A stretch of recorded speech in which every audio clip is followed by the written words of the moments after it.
Hey there, Samitian here, and welcome back to Marvel Legendary Legacy Adventure. Last time we lost to the Beyonder again, so we're down to our final life on the Vishanti's hero path, and if we lose today, we lose overall, which is sad, but this setup is very hard, so I won't be surprised if I do lose 3 times in a row.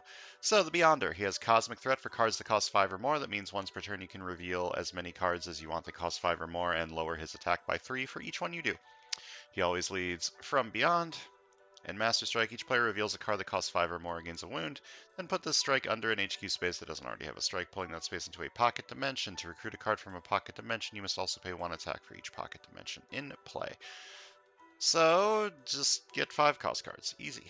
And the scheme is War for the Dream Dimension. Set up 7 twists, add an extra villain group. Twist, reveal the top 2 cards of the villain deck. The villain you revealed with the highest printed attack enters the astral plane. It does not do any ambush abilities. If you revealed a second villain this way, that villain enters the city. Put the rest of the revealed cards back in any order. Evil wins when there are 3 villains per player in the escape pile or the villain deck runs out. So you need a decent amount of recruit in addition to your attack to clear the city. You need to clear the astral plane as well, or you're going to lose when the astral planes escape. We're also facing the Celestials and the Hand Ninjas, and the extra villain group that we're playing with is Clan Yashida. And we're playing as the Vishanti, Mirage, Warpath, Clea, and Angel. So this setup is very difficult, and the only 2 heroes I'm allowed to replace are Angel and Warpath, 2 heroes that I felt worked pretty well in the setup, so it's difficult to replace them and get any sort of significant power boost. But I was thinking about it quite a bit. In addition to the 2 heroes I was talking about bringing in previously, which were Richter and Yondu, I took a look at my unlocked heroes again to see if there might have been something I overlooked, and I thought about 2 different heroes. I thought about Phoenix, and immediately stopped thinking about Phoenix when I read more about the astral plane and learned that you cannot use piercing energy to fight things in the astral plane. And I also looked at the villain groups and learned that there are a lot of villain groups that have more than 4 VP. I think there's something like 75 to 80% of the villains in the setup, not including the hand ninjas, that have more than 4 VP, which means obliterating fire can't even kill them. So Phoenix is out. The other one I thought of maybe bringing in is Archon the Magnificent, just because one of his commons is dual class. That dual class common is also a recruit card, which can sometimes be 3 recruit. It's likely never going to be 3 recruit because all of his stuff is like patrol stuff. Also, he has his Spectrum draw card, which is very strong, especially considering all of my like strategies that I've been doing so far have been very multicolored.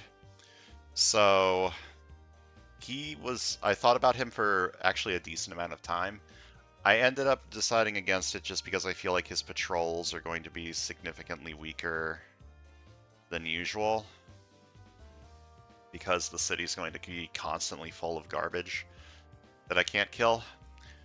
So that leaves the 2 that I was thinking of in the first place, Yondu and Richter. Yondu, I think, might actually be the correct choice, just to try and manipulate the villain deck better for the twists, but even with that, I don't get perfect information on what a twist is going to do. So I think I'm not going to use him, even though I feel like he's probably correct. So who I am bringing in is Richter. Now let's talk about why. I bring in Richter a lot. Richter is one of my favorite heroes that I have unlocked, and I probably overrate him a little bit. The main reason I usually use him is for this one. Investigate for a card that's ranged and or instinct. So usually I bring him in whenever there's a decent amount of ranged or instinct in the setup, and just use Unearth Tectonic Power to get an extra oomph each turn. So yeah, this is my normal reason for bringing him in, but that's not the only reason I'm bringing him in this time. I've actually got a lot of other reasons that I feel like he fits really well. First of all, it works very well with Demonic Bargain, Investigate. If you can guarantee you get whatever you want on top of your deck to discard for a Demonic Bargain, it's very strong. Also, this card, Underground Cave-In, Shatter a villain in the sewers is normally pretty good. In this setup, it's going to be absolutely insane. If you're getting, like, say you shatter this guy in the sewers, this is a 9 attack card then. That's pretty fucking good. Getting the range trigger might be a little difficult, but if I do, it's very strong. He's also got a KO card that is also a recruit card, which is going to be pretty helpful if I can get it to work. And it's also an investigate card for Demonic Bargain. So that's another reason to bring him in, and the final reason to bring him in is his rare is probably the best it will ever be against the Beyonder. Like, this is a 10 attack card against the Mastermind. It's pretty good. The only reason it works like that is because Cosmic Threat, you choose when to apply Cosmic Threat. Right? Yeah, once per turn for each of the listed type you reveal, this enemy gets -3 attack. So you can do the Shatter first, and then do the Cosmic Threat, and lower him by a lot. This is optimistic that I will A, get the rare, and B, hit a point in the setup that I can actually fight the Beyonder, but it is probably the best the rare will ever be. So I'm bringing him in over Warpath. For similar reasons I've stated before, I want to keep Angel because drop off a friend is very good against Chivalrous Duel. And I'm going to start the game, and hopefully not lose on turn 11.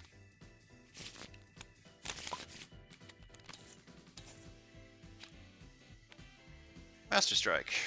Player reveals a card that costs 5 or more and gains a wound.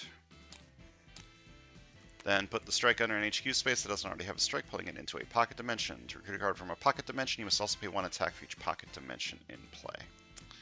Okay. Have a 5-3 split on both ends.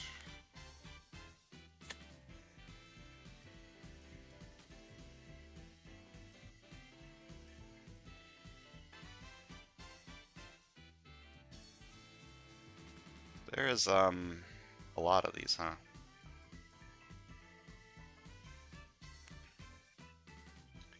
I mean, I guess I'm trying to do something with these. Make a Demonic Bargain deck.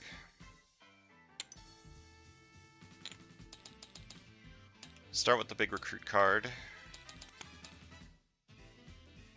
And use that to fight stuff that's in the astral plane. Oh, hand ninjas. That's actually pretty good. I mean, it's good that I can kill it. I waste the recruit, but whatever, who cares? Fight you for 3. But get +1 recruit. Maybe I should have fought that on this side. It doesn't really matter.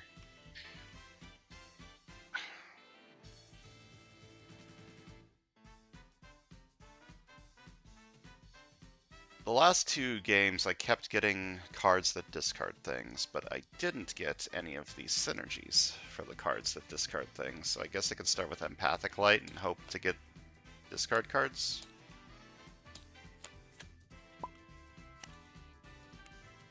Alright, twist number 1. Reveal the top 2 cards of the villain deck. The villain you reveal with the highest printed attack enters the astral plane. If you reveal the second villain, that villain enters the city. Well, this doesn't do ambush effects, this does do ambush effects, but neither of them have ambush effects. This is escaping, and that's a very, very bad escape effect. There's no way I can deal with that in time. Absolutely no way.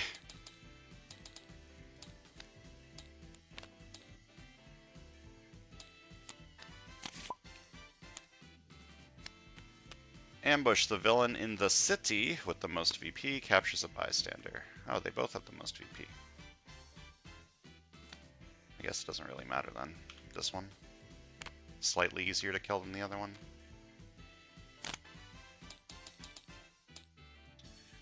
Hogoth. Big attack card. Aha.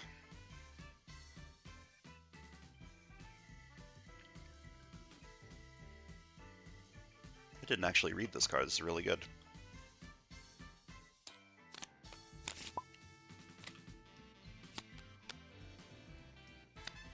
Alright. Get 6 recruit this turn. If I double this. Or heal the wound. Probably just want to buy double prepare dark magic, right? So I may make a demonic bargain to get +2 attack. Or 2 recruit. Buy this. Aha! Nightmare Wolves. And buy that.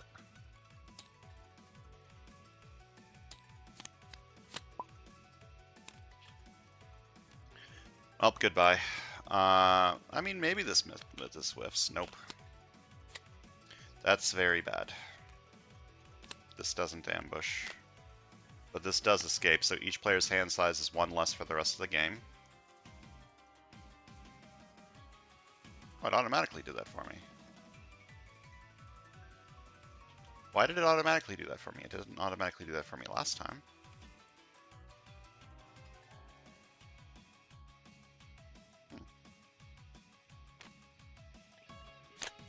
I actually have Chivalrous Duel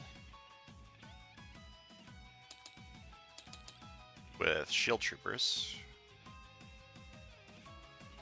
That would let me draw a card, but it wouldn't give me the KO.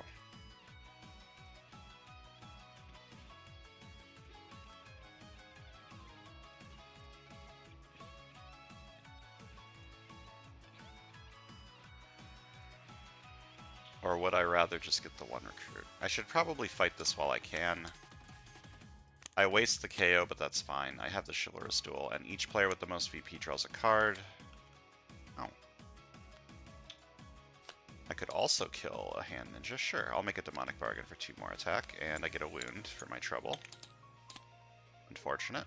I'm gonna fight you for 3. And fight, I get +1 recruit. And I'm gonna buy Empathetic Link. Actually, I'll buy this one, because I can afford it. Oh, wait a minute. A card effect caused me to discard this card. That's a card effect. And I get Empathic Link.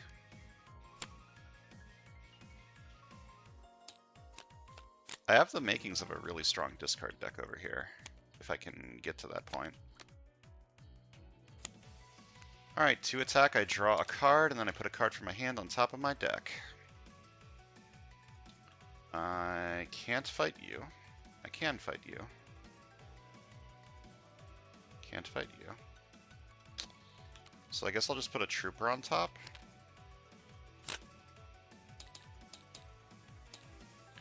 Fight you for 3. But I get +1 recruit. I don't want this on the other side, but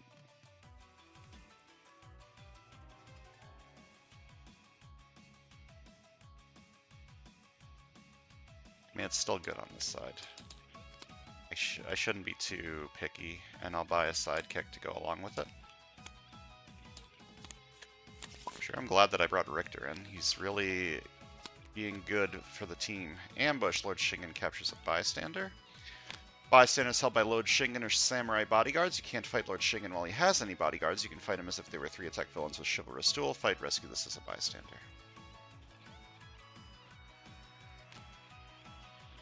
How did it do this? Like, how did it know? It didn't know the last time I had Tiamat escape.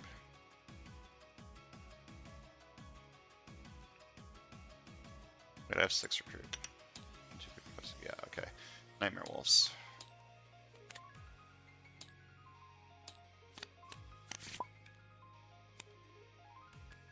Okay, Master Strike. Each player reveals a card that costs 5 or more, or gains a wound.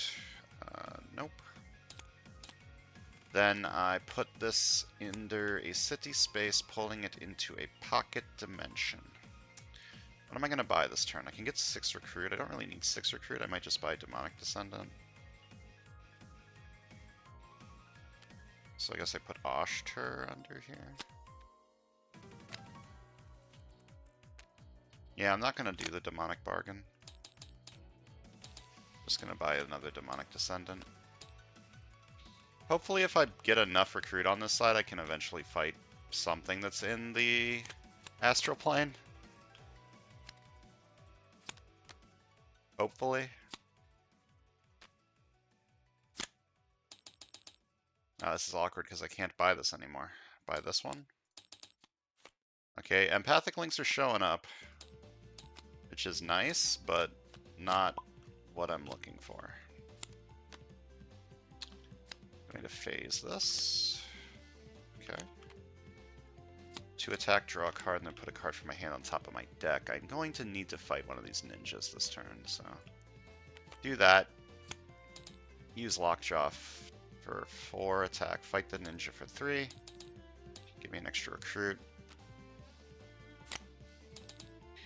Now I want this, but I can't afford it because I don't have the attack to break through the pocket dimension. I don't want this. Do I want an officer? No, I think... I think I've bought enough recruit on this side. Just gonna buy a new recruit.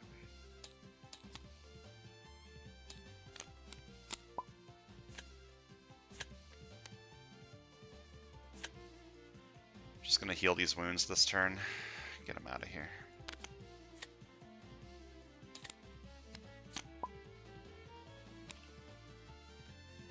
Master Strike! Each player reveals a card that costs 5 or more, gains a wound. This side can actually reveal something, and then something gets pulled into a pocket dimension again.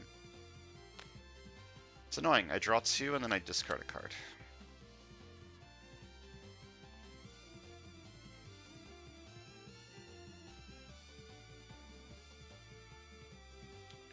I think I'm healing the wound this turn, because I don't really want to buy anything, so... Alright, Scheme Twist. Oh boy. So this escapes. Doesn't have an escape effect. Wait, it does have an escape effect. Well, both of these escape. So put each hero that costs 5 or more from the HQ on the bottom of the hero deck. That's bad. And that's bad. And I need 2 KOs. KO this one, and KO an Oshter. Okay, Richter has shown up. Okay, now this doesn't work anymore. What if I do like this?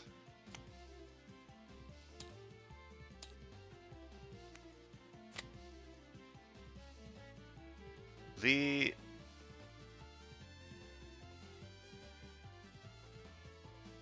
scripting keeps changing, which is confusing me.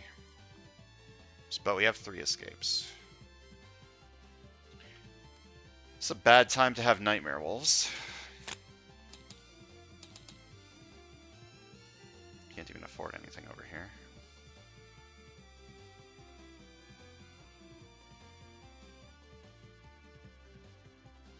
Do I buy an officer?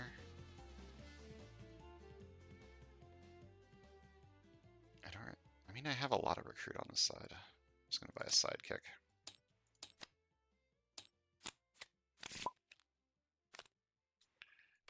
Alright, we've got another escape. Okay, it's still set to 5. I just need to make sure Tiamat's separate from the other ones. Okay. And I need to KO something.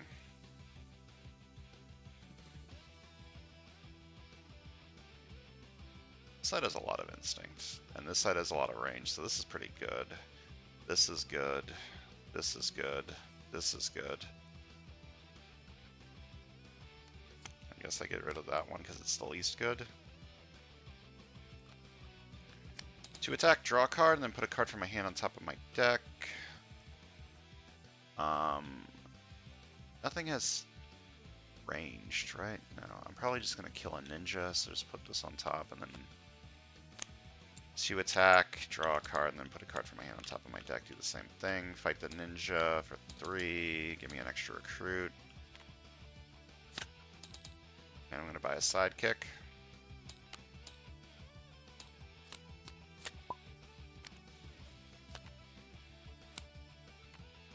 Alright, to attack, I make a demonic bargain to get 2 more attack. I get a wound, but this I add it to my hand as an extra card at the end of the turn.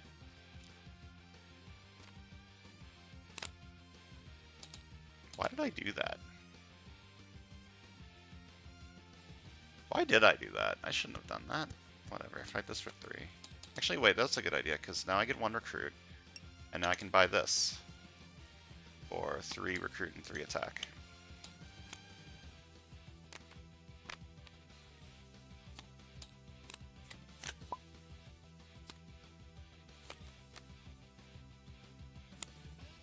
Huh.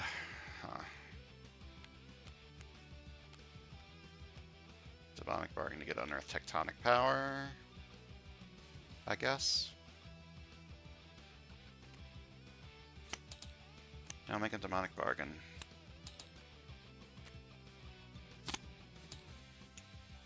And buy Unearthed Tectonic Power for 5 recruit and 3 attack. Okay, I need this, but it's a little too late. Okay. So that's our 5th escape. I'm gonna throw the bystander over there. He doesn't have an escape effect, but I do need to KO something. Probably this one. It's too slow.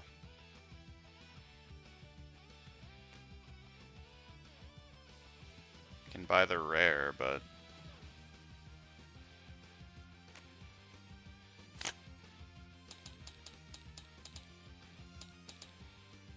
doesn't really matter. Because I can't fight anything unless... No, nothing has Cosmic Threat Instinct. Yeah, I just lose again. God, this setup's so hard. Oh. Not dead yet. I draw 2 and then I discard a card. Okay, now I'm dead, I think. 1 attack, draw a card. A hold up. It's 7.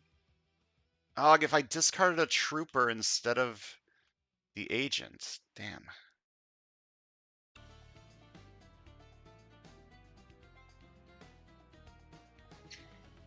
And how was I supposed to know, right? I should have played to my outs. That wasn't like my one out, and I should have played for it, but not going to Demonic Bargain.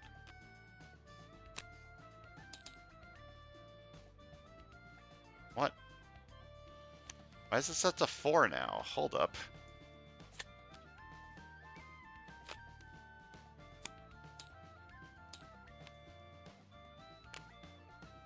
Hello?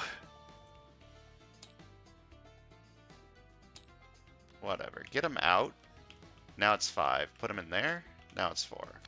Get him out. Put him under these. Put him there. Now it's 5. Okay, I fixed it. I think. Not that it matters. I'm going to heal this wound by discarding this and having this side discard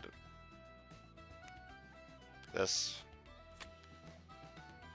I'm going to buy that.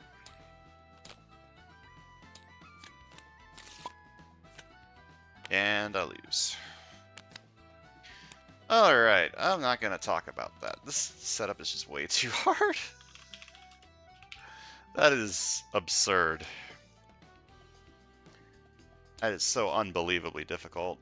They went ham on that. So instead, we're just going to pick our next hero for our next hero path, and I hope that it doesn't give me something with an absurd difficulty spike. Let's shuffle this a little bit.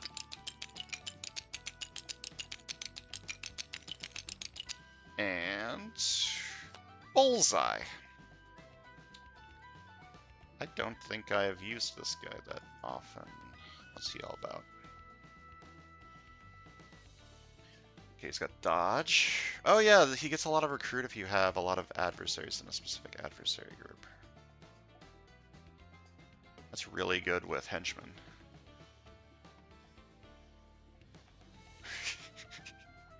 Ranged instinct, as usual.